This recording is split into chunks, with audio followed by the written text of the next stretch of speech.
Namaskar.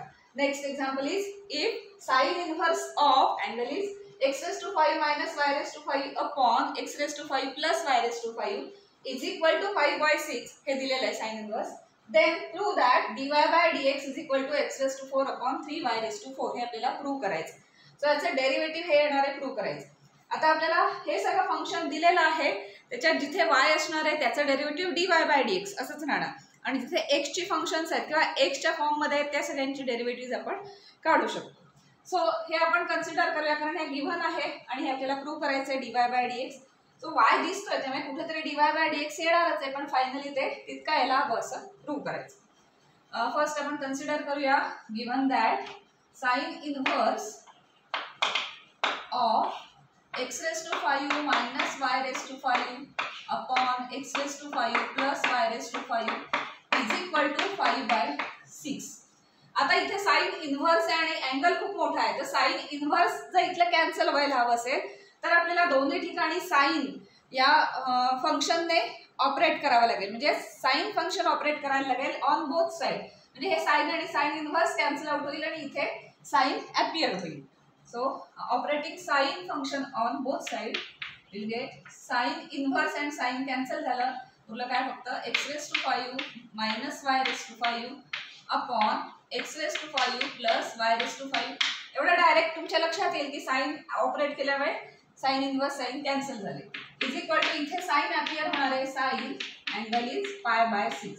आता एवढंच ठेवून तुम्ही डायरेक्ट डेरिव्हेटिव्ह काढू पण शकता पण जर तुम्हाला याची व्हॅल्यू माहित असेल तर ती काढून घ्या म्हणजे इथे साइन राहील नको मग साइनचे कॉस वगैरे अशी डेरिव्हेटिव्स काढत बसायला नको. जर ह्याची व्हॅल्यू माहिती असेल तर इथे जर साइन थीटा आलं असेल तर आपण काहीच करू शकत पण साइन पाय बाय 6 आलंय साइन पाय बाय 6 म्हणजे साइन 30 आणि साइन 30 ची व्हॅल्यू आपल्याला माहिती आहे म्हणून आपण इथे यूज करूया. सो साइन 30 इज किती 1/2 देयरफॉर काय राहिलं x raised to 5 minus y raised to 5 upon x raised to 5 plus y raised to 5 on left side is equal to sin pi by 6 means 1/2. आता हे फंक्शन खूप simplify झालंय. आता derivative आपल्याला घ्यायला जायचंय पण इथे न्यूमरेटर अपॉन डिनॉमिनेटर आहे. आपण थोडं अजून सिम्प्लिफाय करूया.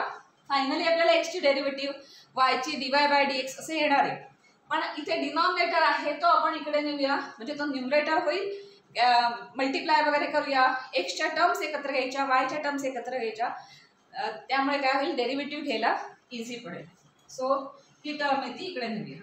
Therefore x raised to 5 minus y raised to 5 is equal to 1/2 into bracket x raised to 5 plus y raised to 5. Next step काय 1/2 ने मल्टिप्लाय करायचं. Therefore x raised to 5 minus y raised to 5 is equal to 1/2 x raised to 5 plus 1/2 y raised to 5. आता x raised to 5 आणि x raised to 5 ह्या terms आहेत ते एका साइडला आणायच्या आहेत आणि y च्या टर्म्स दुसऱ्या साइडला आहेत. सो x raised to 5 इथे राहिलं इकडनं -1/2 x raised to 5 आहे. So that implies x raised to 5 minus 1/2 x raised to 5 is equal to this is 1/2 y raised to 5 इथे आहे and y raised to 5 he minus आहे इथे इथनं जाताना काय होणार आहे प्लस होणार. So plus y raised to 5. So y आणि x च्या टर्म्स एकत्र आल्या x चा डेरिव्हेटिव्ह माहिती आपल्याला आणि y चा चेन रूल प्रमाणे काढून मग dy by dx येणार. सो x raised to म्हणजे 1 x raised to 5 minus half x raised to 5 म्हणजे किती राहणार आहेत finally half x raised to 5. ते डायरेक्ट येत नसेल तर मी तर सरळ करा की 2 ने इथे मल्टिप्लाय केलं मग 2 - 1 1 झालं मग x raised to 5 न्यूमरेटरला आणि 2 डिनॉमिनेटरला डिनॉमिनेटर सेम करून वगैरे केलं तरी चालेल. आणि इथे 1/2 x raised to 5 म्हणजे half x raised to 5 plus 1 complete y raised to 5. So half plus 1 म्हणजे किती आलं 3/2. डायरेक्ट येत नसेल तर 2 ने इथे मल्टिप्लाय करा मग 2 होईल 2 + 1 3 अपॉन 2 आणि y raised to 5. So 3/2 y raised to 5. आता खूप सिम्प्लिफाय झालेलं आहे. आता ह्या स्टेजला आपण डेरिव्हेटिव्ह काढू शकतो. So differentiating on both sides we will get तर याला डिफरन्शिएट करायचे 1/2 बाहेर काढू dy by dx of x raised to 5 is equal to 3/2 constant आहे डेरिव्हेटिव्हच्या बाहेर dy by dx of y raised to 5 चे फक्त काही. So x raised to 5 with respect to हा x आहे ना त्यामुळे याचं डायरेक्ट डेरिव्हेटिव्ह आहे.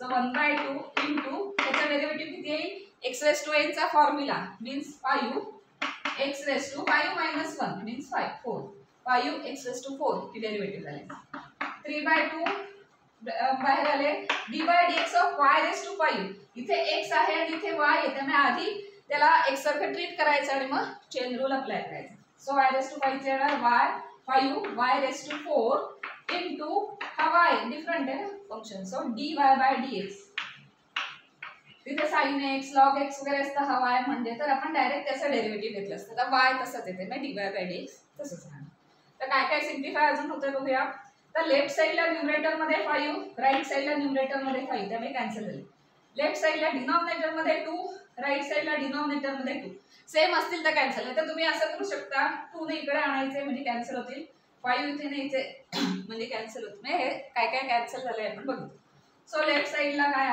काय काय आहे x raise to 4 is equal right साइडला काय राहिलंय 3 y raise to 4 dy by dx आता आपल्याला dy बाय dx ची व्हॅल्यू हवी आहे त्यामुळे हे सगळे इकडे ट्रान्सफर करायचं that implies dy by dx is equal to dy by dx इथे राहिला न्यूमरेटर मध्ये x रेस टू 4 अपॉन हे आलं डिनॉमिनेटर मध्ये 3 y रेस टू 4 आणि हेच आपल्याला प्रूव्ह दॅट असं म्हटलं होतं x raise to 4 upon 3 y raise to 4 so आपलं हे प्रूव्ह झालं